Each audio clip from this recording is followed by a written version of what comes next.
Buenas, buenas, estimados estudiantes. Espero que se encuentren bien. En la jornada de hoy nos encontramos desarrollando una sesión sincrónica más de la asignatura Entrevistas Psicológicas. Me presento, mi nombre es Ana Valenzuela.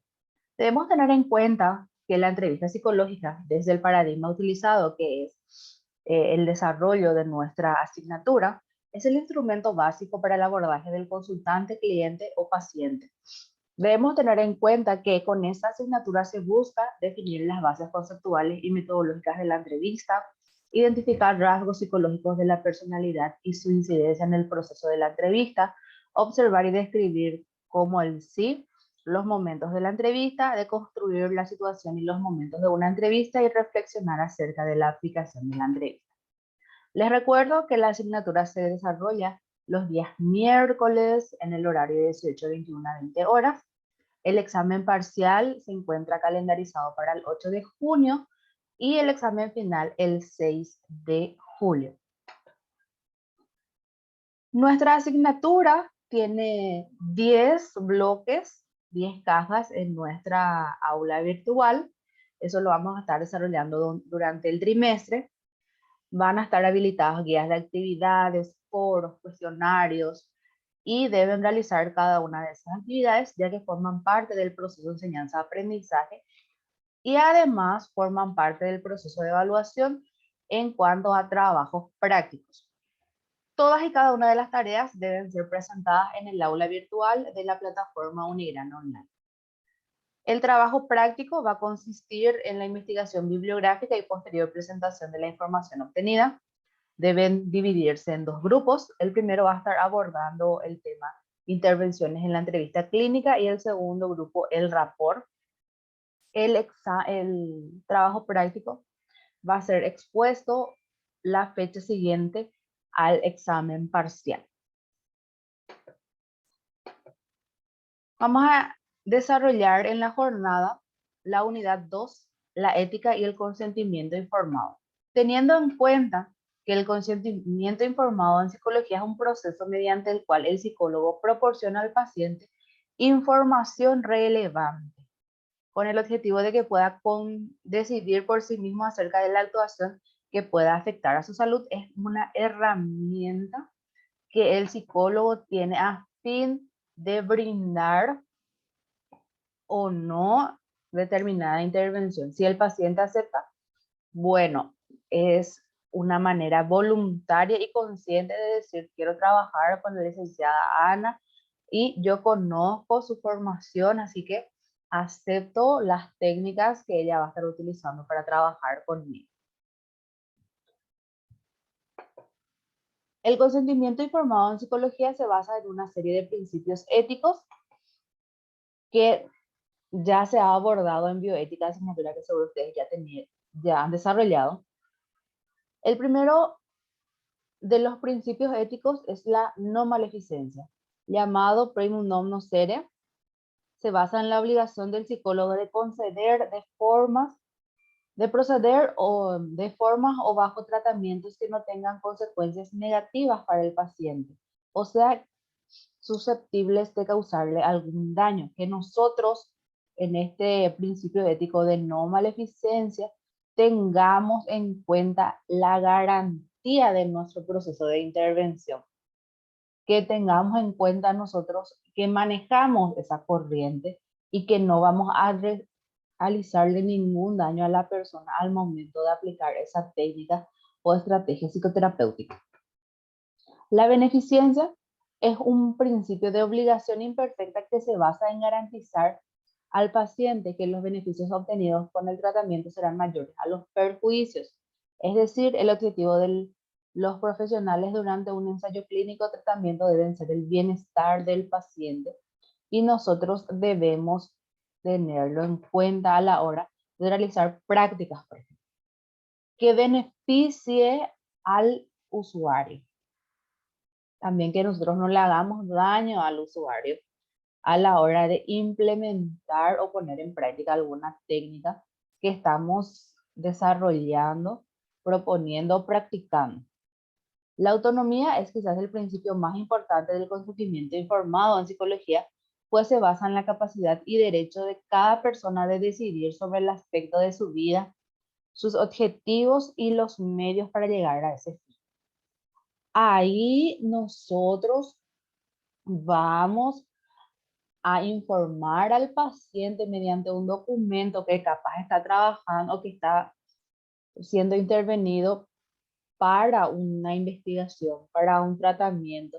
Y es la persona que decide de manera autónoma, en pleno uso de sus facultades mentales, como diría también los eh, abogados, los jueces. Él decide ser intervenido.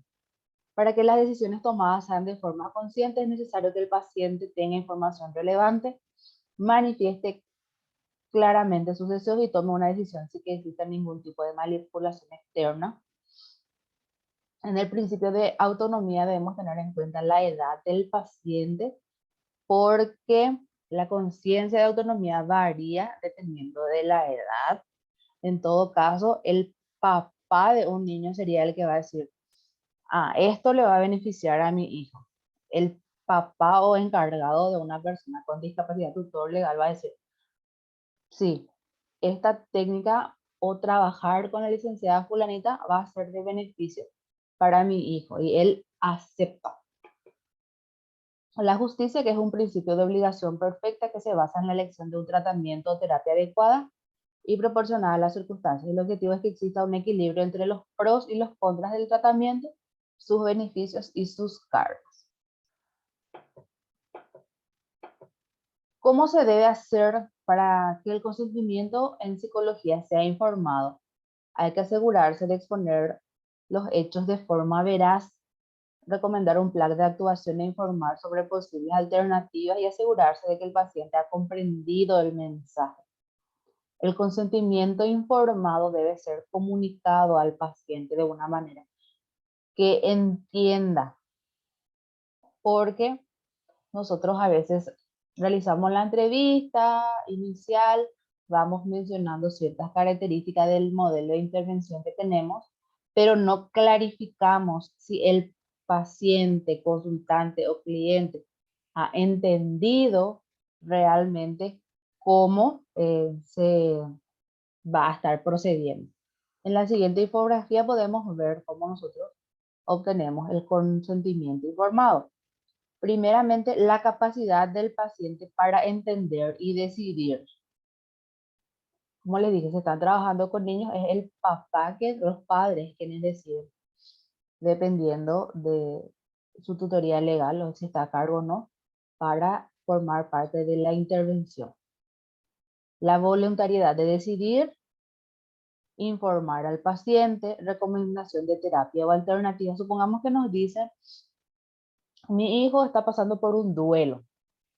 Y nosotros le vamos a decir, bueno, el plan de actuación para un duelo, teniendo en cuenta las últimas tendencias, es desde la teoría humanista, basado en los principios logoterapéuticos de Víctor Frank. Y nosotros a ella le decimos que vamos a estar trabajando desde una terapia humanista, las técnicas de Víctor Frank, que vamos a estar abordando su duelo. Supongamos que viene un niño con trastorno depresivo, un niño, un menor de edad.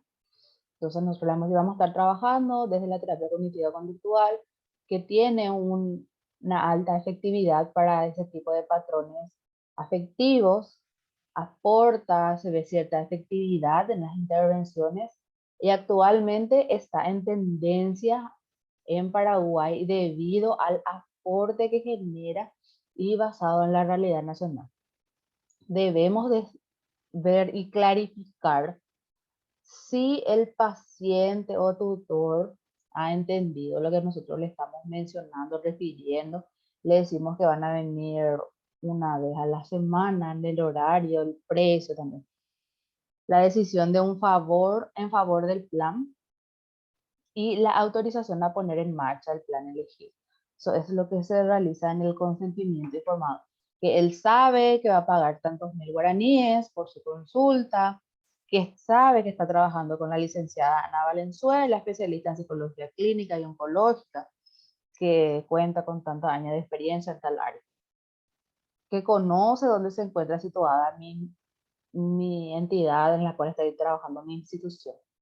Todo eso se va delimitando en el consentimiento informado. ¿Cómo se debe comunicar? En psicología debe quedar plasmado por escrito o también de manera oral, siempre y cuando el paciente pronuncie de forma clara la palabra sí. Nosotros debemos tener en cuenta y a manera de salvaguardarnos que esto esté plasmado de manera escrita, ya que es una forma más concreta de demostrar ciertos puntos si es que se genera algún conflicto.